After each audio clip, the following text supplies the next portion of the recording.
On Saturday the 31st of October 1964, a man arrived in the village. It was late in the evening. He was looking for somewhere to stay the night. He knocked at a door and a woman opened it. "Good evening, madam," the man said. "I'm sorry it's so late, but can you help me, please? Is there a hotel in this village? I want to stay here tonight." The woman laughed. "A hotel? Here in Wood End? No, sir, I'm afraid there isn't." "What a pity," said the man. "I'm a stranger here and I want to see your village tomorrow." The stranger was very polite. He was tall and had dark hair, and he had strange green eyes. "Perhaps Mrs. Harrison can help you," the woman said. "She has a room. Perhaps you can stay with her. Wait a minute, I'll get my coat and I'll take you there." The woman took the stranger to Mrs. Harrison's house. Mrs. Harrison gave him a room for the night. He was very glad. It was the last night of October, and it was cold. The next day was Sunday. The man looked round the village. He was very interested in the history of the village. He met some of the villagers and asked them their names. But he did not visit the church. That was unusual. The church in Wood End was the most beautiful building in the village. But the stranger was not interested in it. He did not go to church that night with all the villagers. It was the first Sunday evening of November. When the villagers came out of the church, the man had gone. They had all liked him. The ladies had thought he was very good-looking. A few weeks later he came back. It was the first Sunday in December. The villagers were coming out of church. It was cold and dark. "Hello," he said. "I'm back again. It's nice to see you all once more." His next words surprised everyone. "Perhaps you can help me," he said. "I'm looking for a house. I want to buy a house here." "Here?" someone said. "But why here? There's no work in Wood End for a young man. All the young people leave the village. They find work in Lydney, the nearest town." "I'll get a job somewhere," the stranger said. "Perhaps in Lydney." Then one of the villagers told him about old Mr. Smith's house. Mr. Smith had died in the summer. His house was empty. It was for sale. The house was on the corner of Main Street and Church Lane. "I'll ask about the house tomorrow," said the young man. "Perhaps I'll be lucky. Goodbye. I'll see you soon." The villagers watched him leave. They all saw his car. It was very big and luxurious. He looked rich. A few days later, Mr. Smith's house was sold, and in the middle of December the young stranger arrived. He moved into the house and worked very hard. He fixed the roof. He repaired broken windows. He painted and decorated. He changed the whole house. But there was a big surprise for the villagers. On the morning of Monday the 21st of December, they saw a big sign on the front of the house, and on the sign were these words: "The Corner Shop, Proprietor Dave Slatin." The picture sequence from the cinema has finished. You can look at it once more if you want. The villagers could not believe it. A shop in Wood End. Everybody talked about it. There was once a shop in Wood End, but it had closed 20 years ago. Some people wanted the shop, but others did not. The villagers met in the evening in the village hall. Everybody was there. Everybody was interested in the new shop. "The corner shop is a good idea," someone said. "We need a village shop. We won't need to go to Lydney." Then Mrs. Harrison spoke. She liked the stranger, Dave Slatin. "I agree," she said. "A village shop is a good idea. It's too quiet here. Wood End needs a shop." "Nonsense," said Miss Brown. She was the village school teacher. "Lydney is not far away. There are lots of shops there." Soon everybody was shouting. Then Mr. Hart spoke. He was a very big man with a loud voice. "Listen, everybody," he shouted. "We've never had trouble in this village before. We've always been quiet and happy. Now this shop is causing trouble." "Let Mr. Slayton speak," someone said. "It's his shop. Let him speak." "Ladies and gentlemen," said Dave Slayton, "I don't want to cause any trouble. I'm still a stranger in your village. But I want to be one of you. I want to be your friend. I like the people of Wood End." He smiled, and a few people clapped. They liked him. "The corner shop will sell lots of things," he went on. "It will sell food and things for the house. Everything will be cheap, I promise." Everybody was listening carefully. "And I have another idea," he continued. "I'll sell village products." "What do you mean by village products?" asked Miss Brown. "I'll tell you, Miss Brown," he said. "I know that you make beautiful bread and cakes." Miss Brown smiled. Yes, she did make bread and cakes. Everyone knew that. "And you, Mr. Hart, I've seen your flowers. You grow beautiful flowers." Now Mr. Hart smiled. Yes, his flowers were beautiful.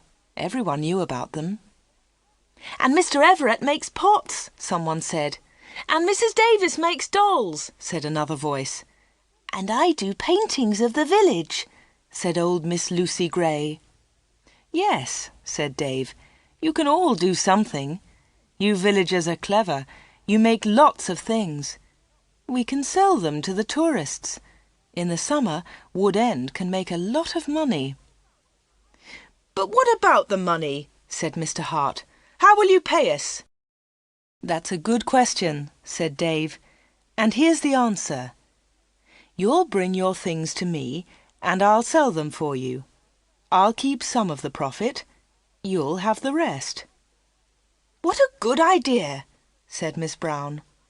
"Yes, I agree," said Mr. Hart. All the villagers agreed.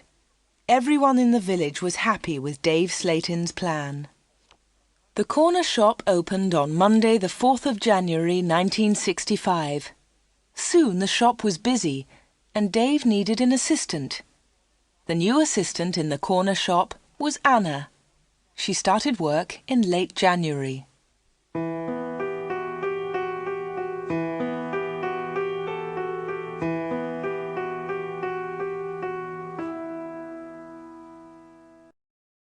The picture sequence from the cinema has finished. You can look at it once more if you want.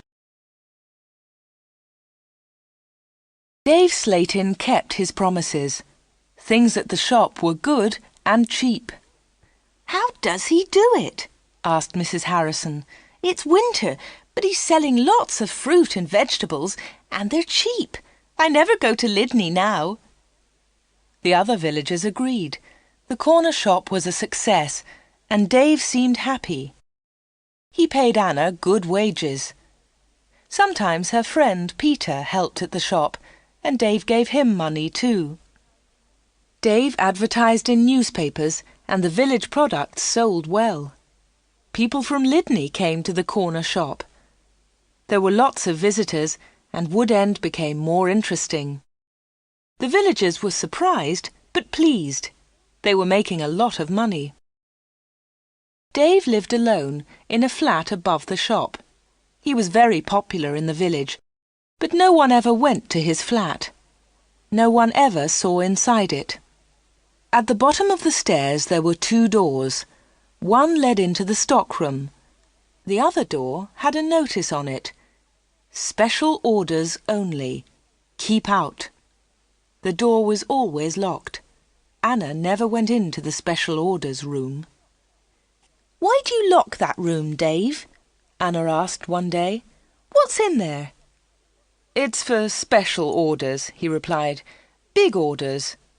"But you won't get any big orders in Wood End," said Anna. Dave said nothing. He did not want to talk about that room.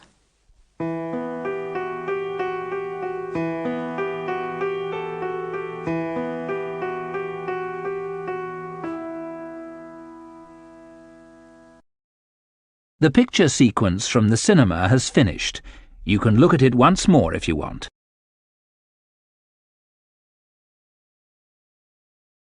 For 3 months, everything was normal. Then, one day in April, an unusual customer came into the shop. The new customer was a very beautiful woman. She was wearing expensive clothes and arrived in a large car. "Is this the corner shop?" the woman asked. She looked round and seemed a little surprised. "Yes," replied Anna. "This is the corner shop. It's the only shop in the village." "I'm looking for Mr. Slayton, the owner of the shop," said the woman. "I think he's upstairs," said Anna. "I'll go and get him. Does he know your name?" "Yes, I think so," was the reply. "Tell him—" The woman stopped. "Tell him Miss Gordon is here, Miss Greta Gordon." Anna was amazed. "Are you Greta Gordon, the film star?" "Yes, that's right." The woman smiled, but she was nervous. "Wait a minute," said Anna. "I'll tell Mr. Slayton that you're here." Anna ran to the bottom of the stairs and called, "Dave! Dave! There's someone to see you!" "Who is it?"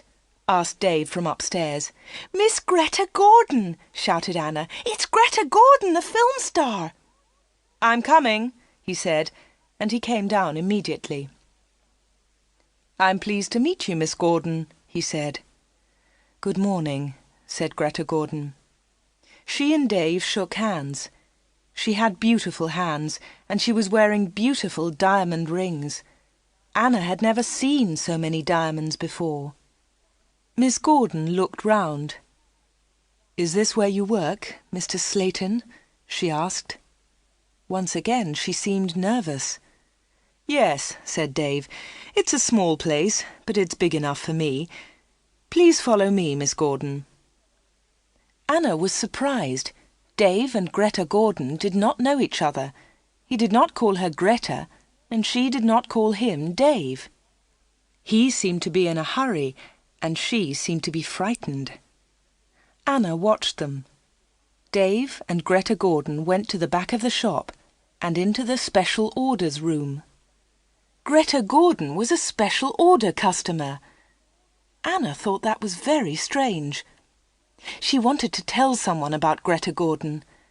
Anna loved films. She wanted to tell Peter about the film star, but she had to stay in the shop. 10 minutes later, Greta Gordon came out of the special orders room. Dave went straight upstairs, and Greta Gordon came to the front of the shop. The film star looked terrible. She was pale. She was crying. Her eyes were red with tears. "What's wrong?" asked Anna. "Can I help you, Miss Gordon?" "No, thanks. I'm all right," said Greta Gordon. "Do you want to sit down?" said Anna. She got a chair, and the film star sat down. "Shall I get the doctor?" said Anna. "No, no," said Greta. "Please tell no one about my visit here.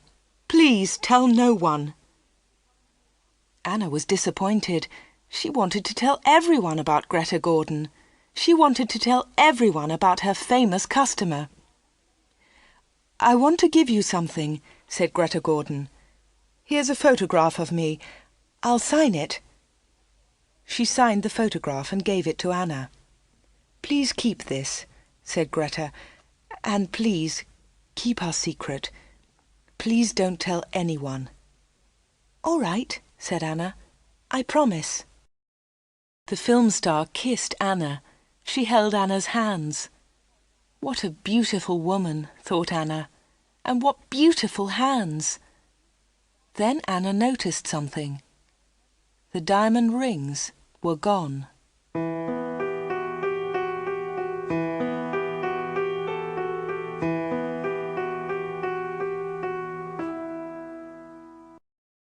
The picture sequence from the cinema has finished. You can look at it once more if you want.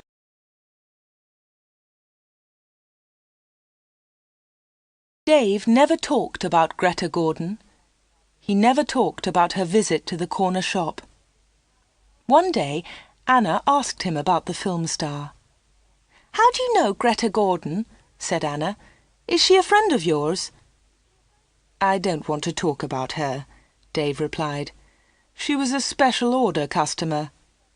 Don't ask any more questions about her, Anna." So Anna did not ask any more questions. She did not ask about Greta Gordon's special order, and she did not ask about the rings. Anna kept her promise. She never told anyone about the film star. Soon it was spring. Anna and Dave were busy. Mr. Hart brought lots of flowers to the corner shop, and Anna sold them to the tourists. There were lots of tourists that year.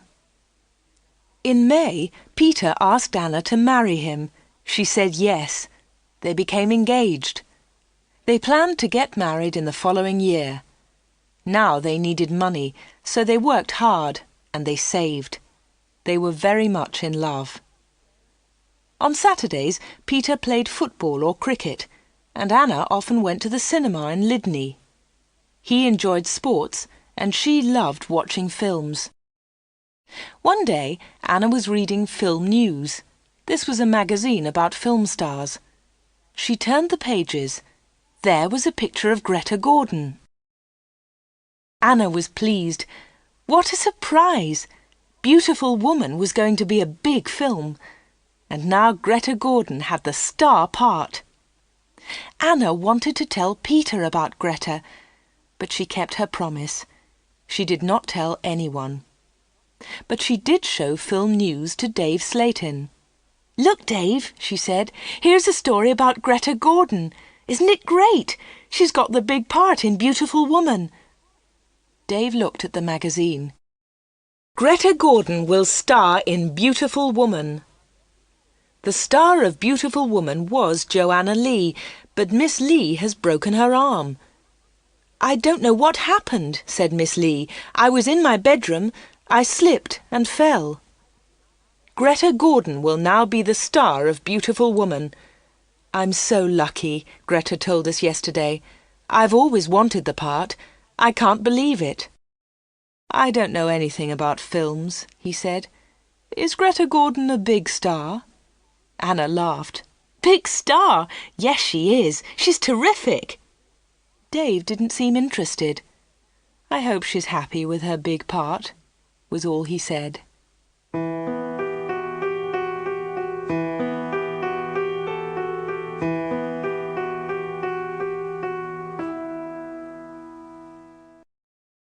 The picture sequence from the cinema has finished. You can look at it once more if you want. Summer tourists were arriving in Wood End.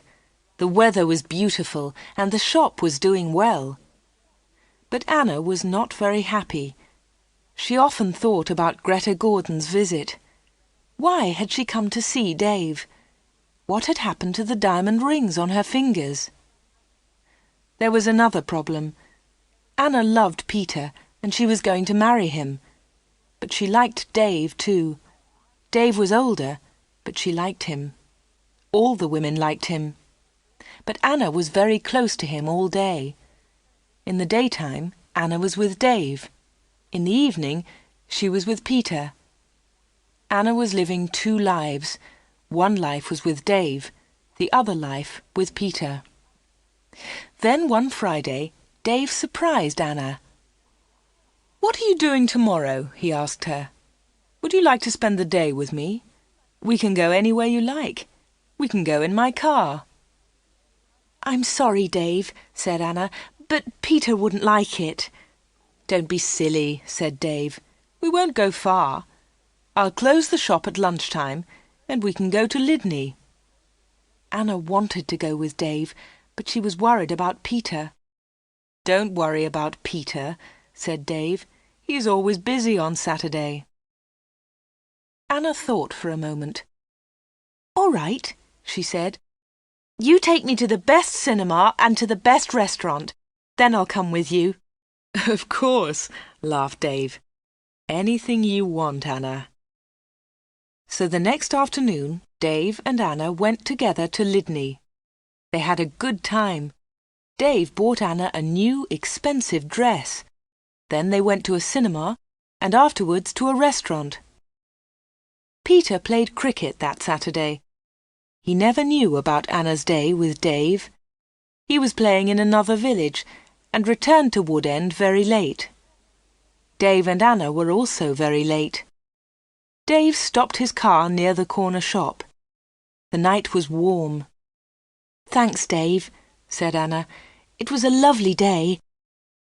"I enjoyed it too," said Dave. He put his arm round her shoulders and kissed her. It was a quick kiss, but for Anna, it was wonderful.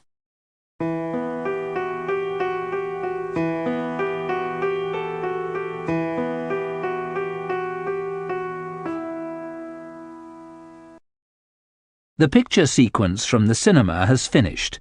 You can look at it once more if you want. The summer passed. The corner shop was always busy. Sometimes Dave opened the shop on Sundays too. Anna earned a lot of money. Everyone thought that she was happy.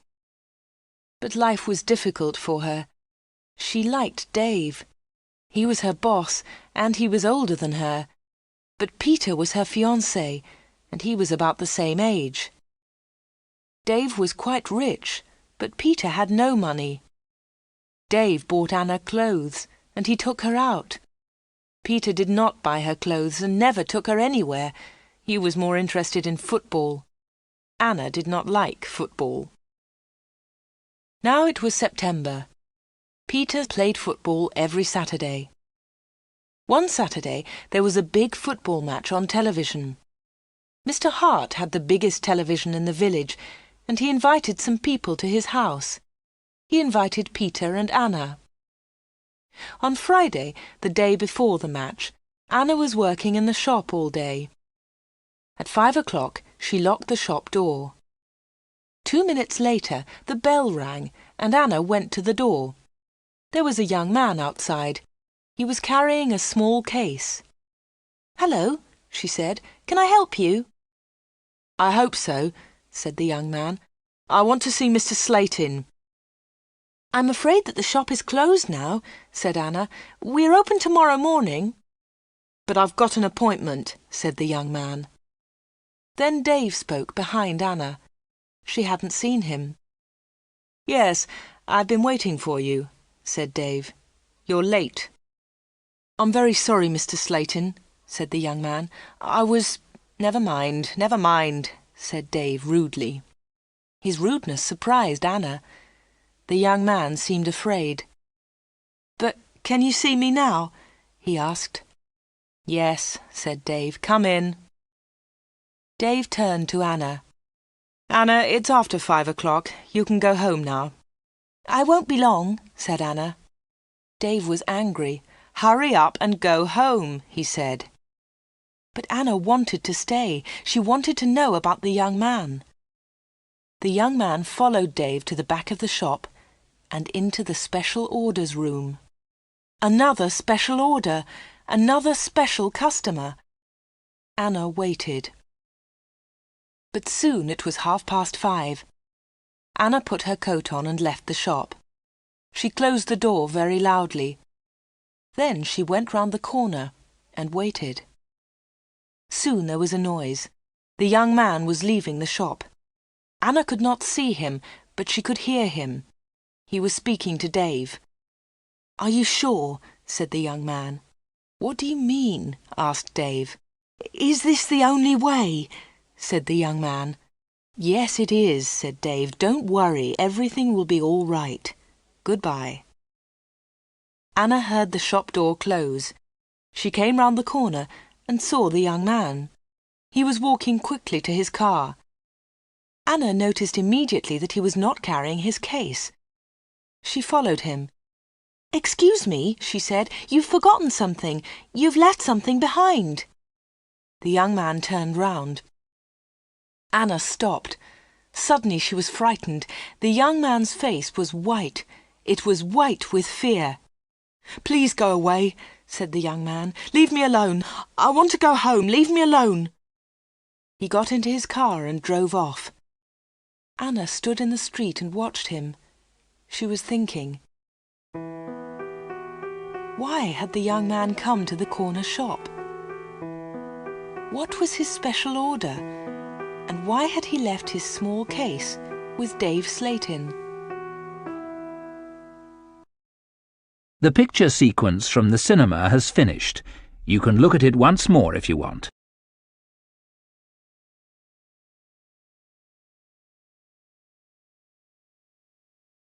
The next day was the day of the big football match. Mr. Hart had invited about 10 people. Anna did not watch the game. She was helping Mrs. Hart in the kitchen. They were making tea. It was a good game, and everyone was enjoying it. At half-time, Peter went into the kitchen. "Why don't you come and watch the match, Anna?" he said. "It's really good. Come on." Anna laughed. "No, thanks," she said. "I'm helping Mrs. Hart. Look, here's the tea. Can you take it in to the others?" "OK," said Peter. "It's a terrific match. Mike Bailey scored a great goal." Peter took the tea into the sitting room, and the second half of the match started. The second half was very exciting. Mike Bailey scored another goal after 20 minutes. The score was 2-0. Then the other side scored 2 quick goals. It was 2-2. There were only 5 minutes of the match left. "Come on!" shouted Peter. "Come on, Mike, let's have another goal!" In the last seconds of the match, Mike Bailey scored the winner. It was his 3rd goal of the match. But something was wrong. The other team's goalkeeper was injured. Bailey had been very near the goalkeeper, and he had kicked the ball very hard. The ball had hit the goalkeeper's neck. Mrs. Hart and Anna came in from the kitchen. "What's happened?" said Anna. "What's wrong?" "It's Brian Thomas, the goalkeeper," said Peter. "He's injured." It was serious. The goalkeeper had broken his neck. Later they all watched the news on TV. They saw pictures of Mike Bailey's 3rd goal. It was a great goal. They saw the ball hit the goalkeeper. It was an accident. The TV announcer said, "And now over to our sports studio for an interview with Mike Bailey." They all watched the interview. The TV showed a picture of Mike Bailey and the interviewer. "Mike," said the interviewer, 3 goals in 1 match. How do you feel about that?" But Mike Bailey said nothing. He could not speak. He tried to speak, but he could not. It was terrible. The interviewer tried another question. "Let me ask you about the 3rd goal, Mike. It was a great goal, but how do you feel about the injury to Brian Thomas?" It was a silly question. The injured goalkeeper would never play football again. Mike Bailey said nothing. He looked very ill. When the interview ended, Mr. Hart turned off the TV. No one noticed that Anna had left the room.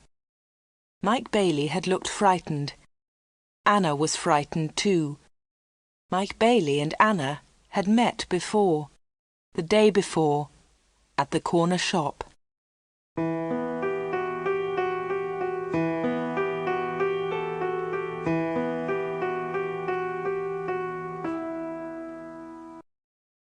The picture sequence from the cinema has finished.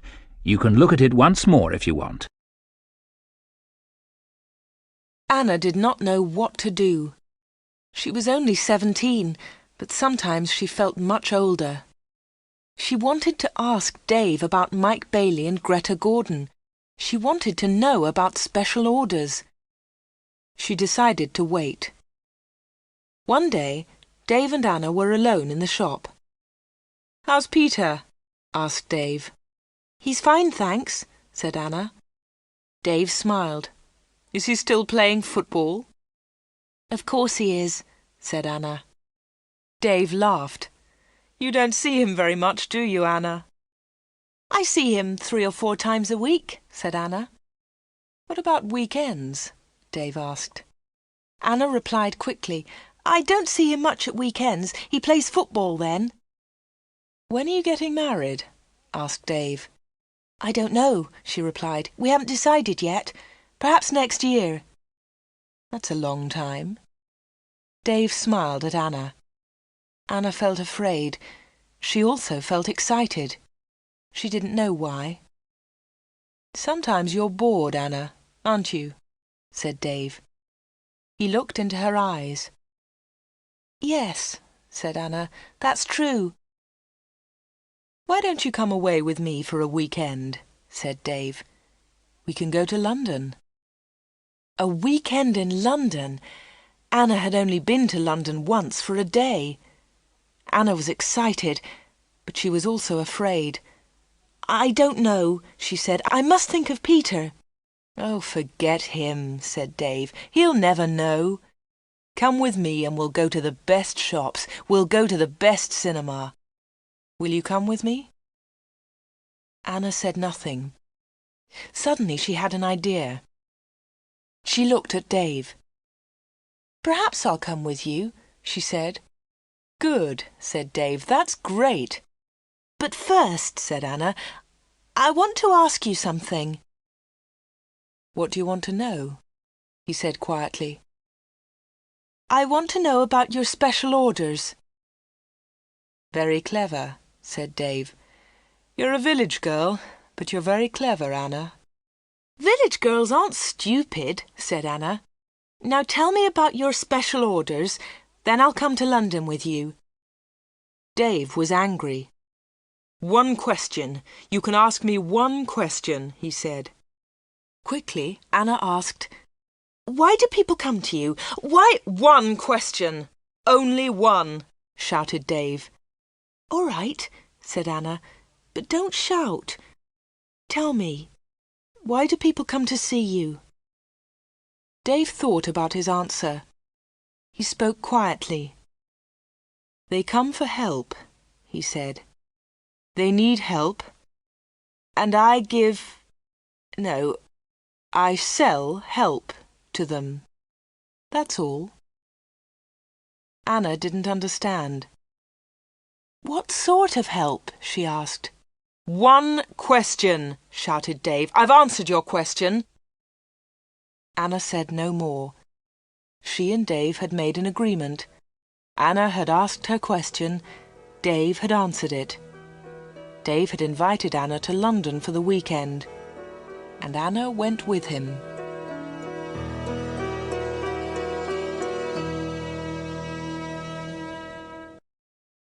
The picture sequence from the cinema has finished. You can look at it once more if you want.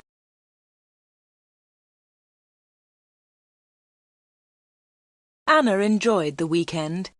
They arrived in London late on Friday evening and stayed at a big hotel. On Saturday they went shopping, and in the evening they went to a cinema. On Sunday they went to a park. They came back to Wood End on Sunday evening. It was the last Sunday in September. On Monday, Anna went to the shop. It was not so busy now. Summer was over. Most of the customers were villagers. It was a cold autumn. On Monday evening, Peter came to see Anna. "Hello," said Anna. "Did you win on Saturday?" "No," said Peter. "We didn't win, and I didn't play." Anna was surprised. "You didn't play? Why not? What was wrong?" "I didn't feel very well on Saturday morning. I stayed in Wood End. I was in the village all weekend." Anna's face was red. Her voice was quiet. "Are you feeling better now?" she asked. "No," said Peter, "and you know why." Anna tried to look surprised. "Me?" she said. "Oh, Anna," said Peter, "you know what's wrong. It's you and Dave Slatin." "What do you mean, me and Dave Slatin?" said Anna quickly. "You went away with him on Friday evening. Someone saw you in Dave's car." Anna tried to explain. "Oh, it's nothing," she said. "Dave and I went—" "Shut up," said Peter. "I don't want to know, Anna. Don't talk about it." "But Peter," said Anna. Peter didn't listen. "I know he's got a lot of money. He can take you to places. He's from a big city. I'm a poor village boy, Anna. But you must choose. You must choose between Dave and me. You can't have both of us." "I know that, Peter," said Anna, and I don't want both of you. But listen, Peter, I want to tell you about Dave. There's something very strange about him.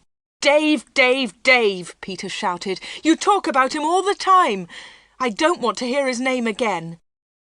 Peter turned round and walked out of the room. He left Anna's house. Now Anna was alone.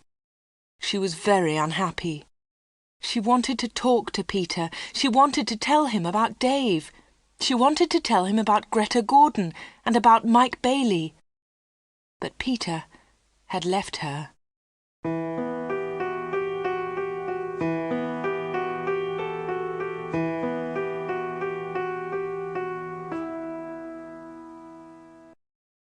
The picture sequence from the cinema has finished. You can look at it once more if you want. It was October. It was cold and wet. Anna was not very busy at the shop.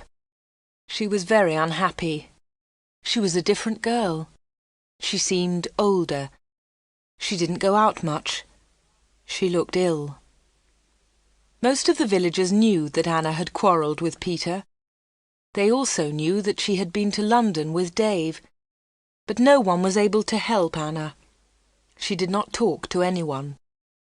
Before, she had been a happy, smiling girl.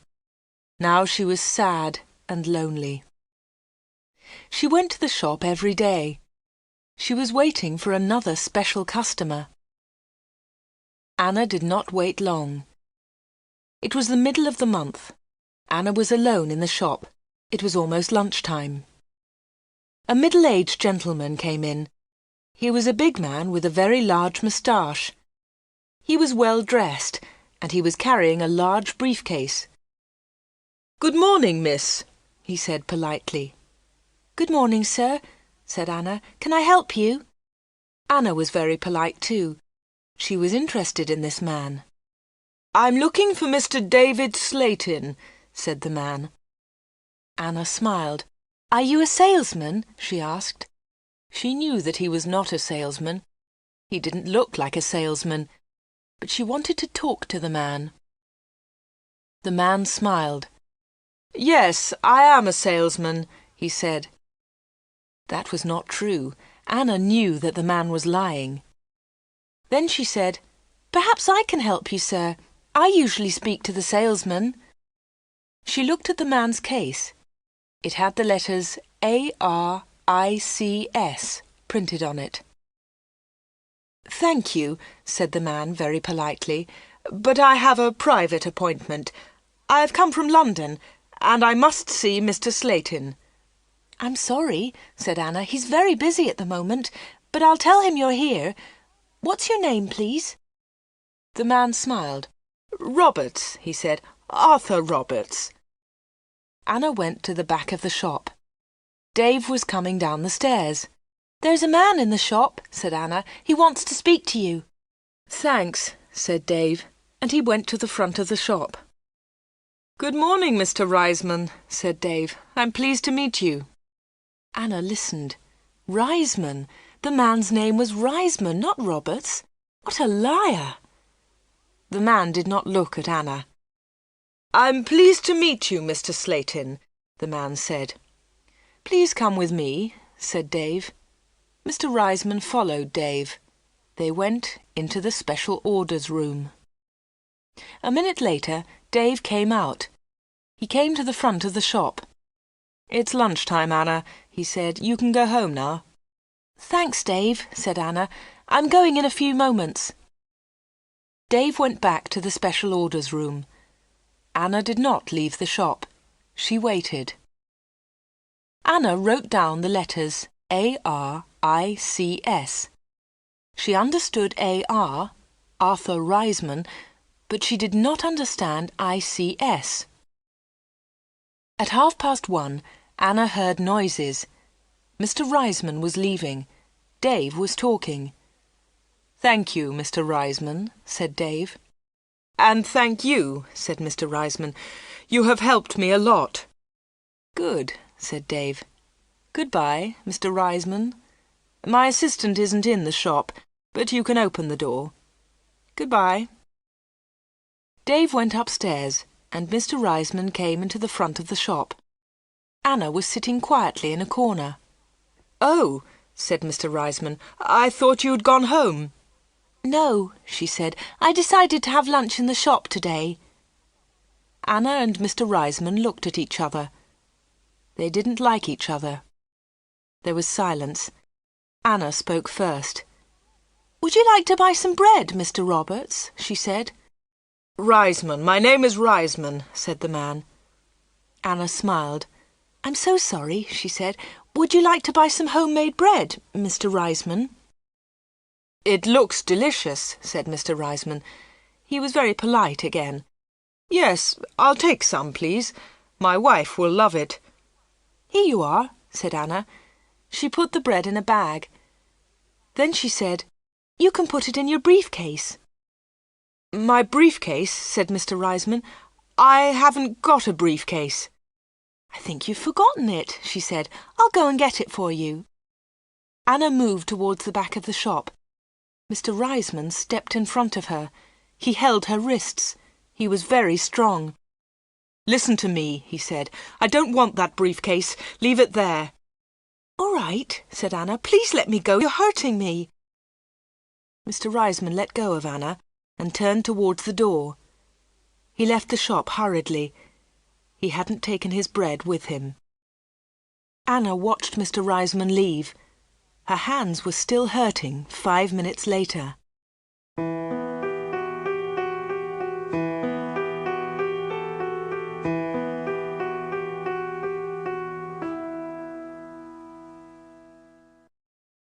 The picture sequence from the cinema has finished. You can look at it once more if you want.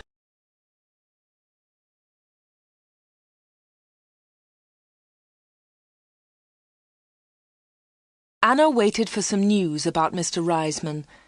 She remembered Greta Gordon. The film star had visited the corner shop. Later there was news about her in a magazine. Mike Bailey had visited the corner shop too. Later there was a lot of news about him on TV. And now Mr. Reisman had visited the corner shop. Anna was waiting for some news about him. All 3 visitors had been special customers. They had all seen Dave. They had all been in the special orders room. And they had all left something with Dave. Greta Gordon had left her diamond rings. Mike Bailey had left his case. Mr. Reisman had left his briefcase. Anna wanted to find out more about the 3 special customers. She thought about Mr. Reisman. His case had the letters ARICS on it. She understood AR, but what was ICS? Perhaps Mr. Reisman was a businessman and ICS was his company. Anna looked in the newspapers, but she didn't find anything about ICS. She read the magazines. She listened to the radio. She watched TV. But there was nothing about ICS. Anna heard nothing. She saw nothing. Then she had an idea. She decided to go to London and find Arthur Reisman. It was a Friday. Early in the morning she left a note for Dave. She took the note to the shop. "Dear Dave," it said, "sorry I can't come in today. I'm going to Lydney.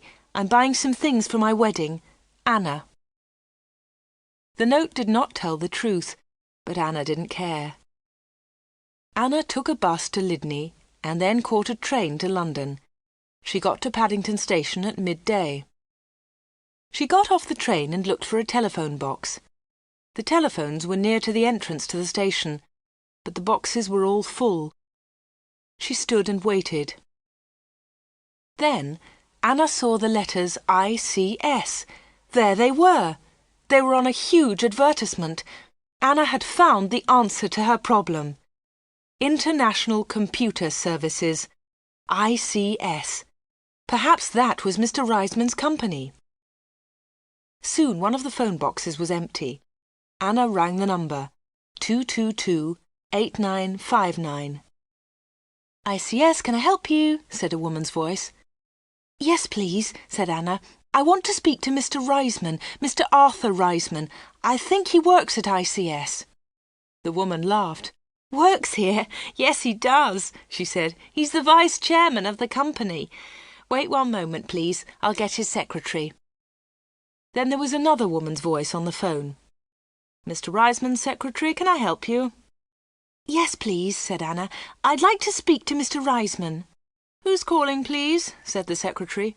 "Mr. Reisman doesn't know my name," Anna replied. "Is Mr. Reisman expecting your call?" the secretary asked. "No, he isn't," said Anna. "I'm afraid he can't speak to you now," said the secretary. "He's at a meeting now, and he's flying to Switzerland in an hour's time." "But I must speak to him for a few minutes," said Anna. The secretary became annoyed. "That's impossible," she said, "but I can take a message." "No, thanks," said Anna. "I'll call again next week. Will Mr. Reisman be back then?" "Yes, he will," replied the secretary. "Goodbye." And she put the phone down. Anna had found Mr. Reisman's company, but she hadn't spoken to him. Anna spent the afternoon in London. She went to see a film. Then she had tea in a small cafe near Paddington Station. Her train left London at 6:30. She bought an evening newspaper and got on the train. Anna was tired, but she felt happy. After a few minutes, she looked at her newspaper. Anna was waiting for some news. There it was, on the front page. "Private plane crash near London. 6 dead, all from ICS. 6 people were killed this afternoon in a plane crash at Enfield near London. The plane was flying to Switzerland. The passengers were all from International Computer Services, ICS. Among them was Mr. Alfred Gluck, the chairman of ICS.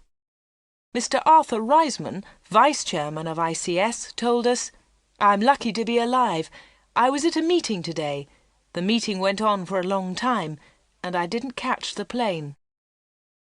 Mr. Reisman will probably be the new chairman of ICS.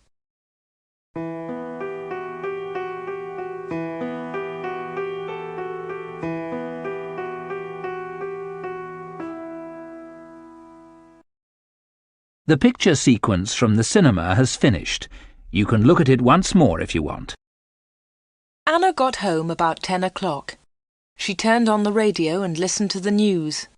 The chairman of ICS was dead, and Mr. Reisman was the new chairman. Anna didn't sleep that night. She was thinking about Dave Slatin and the special orders. What were they? What was Dave Slatin doing in that room? On Saturday morning she went to the shop. Dave said nothing to her. He was angry because Anna had not worked on Friday. He didn't ask about her day off, and Anna didn't tell him about it. At 11 o'clock, Dave left the shop. He got in his car and drove off. Anna was alone. This was her chance.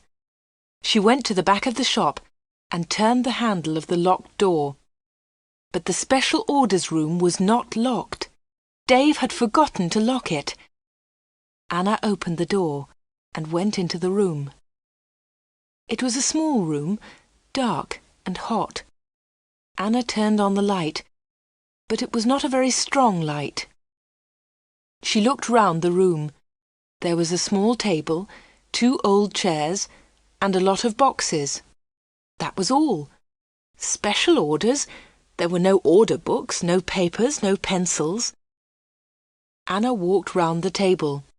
It was difficult because there were a lot of boxes on the floor. Anna opened one of the boxes and looked inside. She found some old magazines and newspapers. Underneath, there were some dirty old clothes. But underneath the clothes, she discovered some money. Lots of money. British money, French money, American, German. There was money from all over the world. Anna was amazed. She had never seen so much money before. She looked round again and found Mike Bailey's case. It was empty. Then she found Arthur Reisman's briefcase. That was empty too. Then Anna looked into a bigger box. Inside it were some dolls, with broken arms and legs. One of the dolls was very beautiful, but it had a broken arm. Anna put it on the table. Then Anna found a book about football. Inside there were some pictures of footballers, but the pictures were all torn. Anna put the book on the table. Anna looked into the box again and found some little cars. Most of them were broken. She found a small model aeroplane. It was broken too. Anna put all these things on the table. What a strange collection! There was the money, the broken doll, the toy cars, the model aeroplane, and there was the football book with the torn pictures. Anna looked at the things on the table. What were they for? Why did Dave Slayton keep them in this locked room? Suddenly Anna jumped. There was a noise behind her. Someone was standing at the door.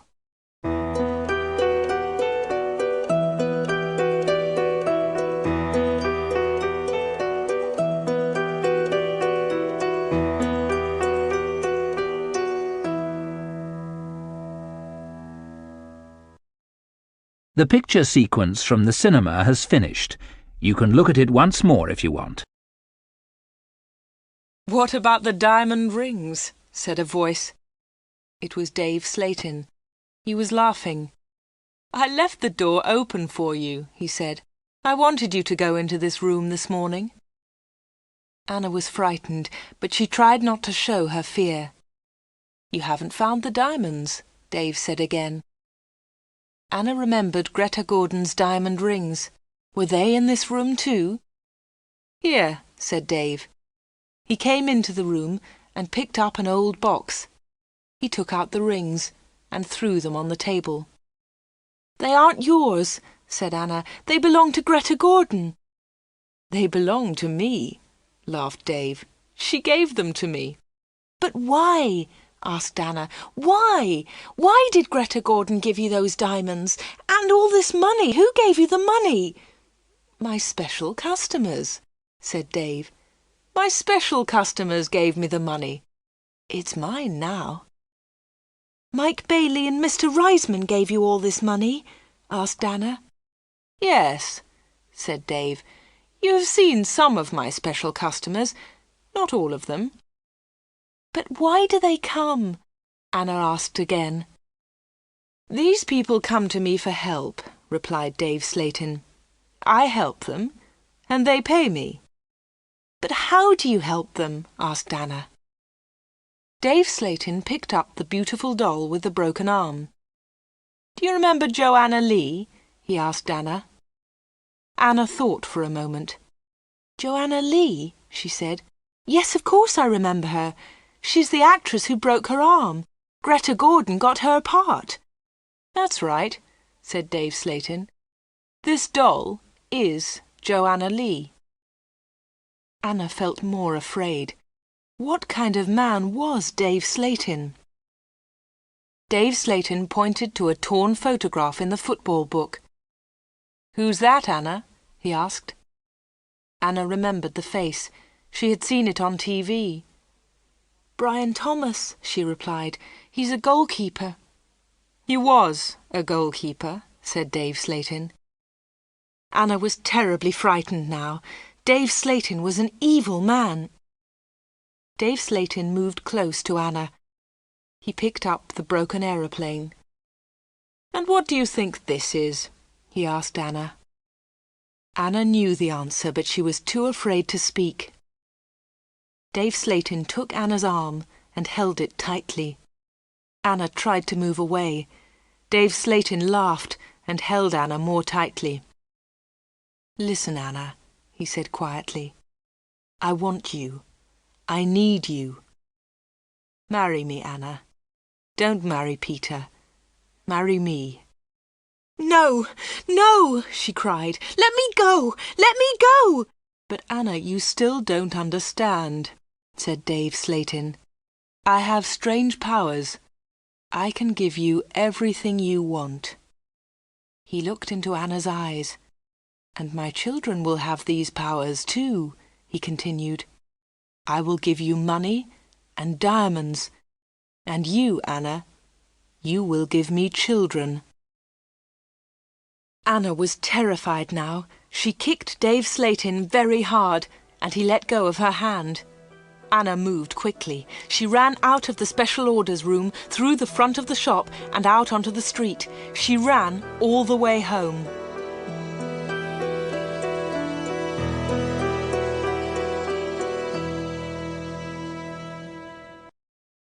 The picture sequence from the cinema has finished. You can look at it once more if you want.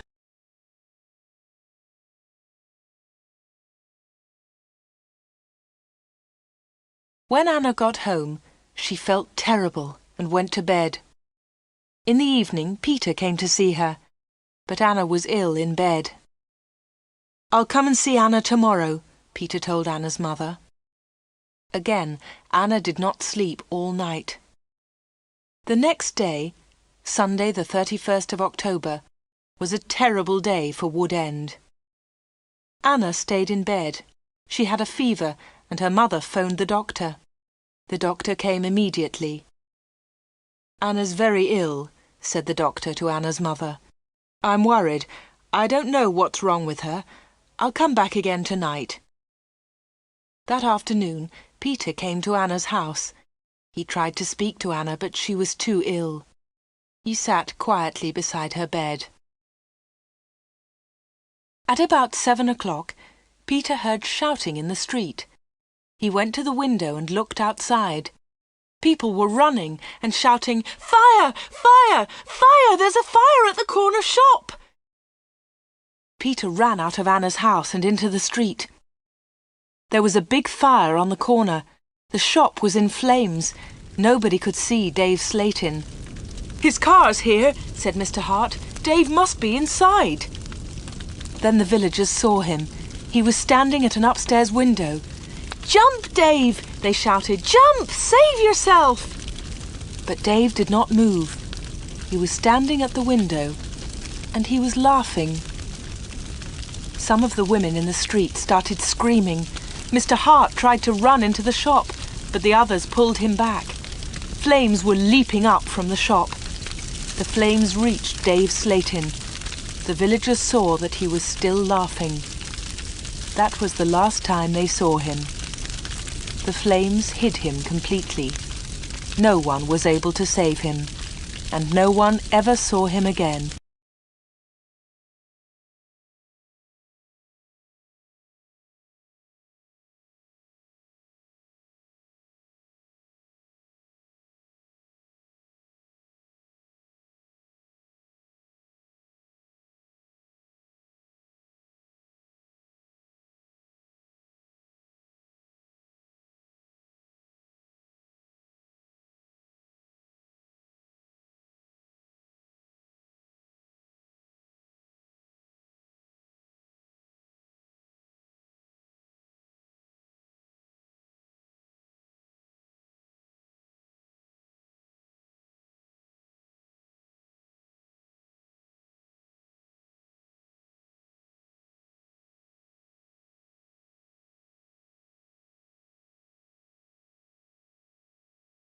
The picture sequence from the cinema has finished.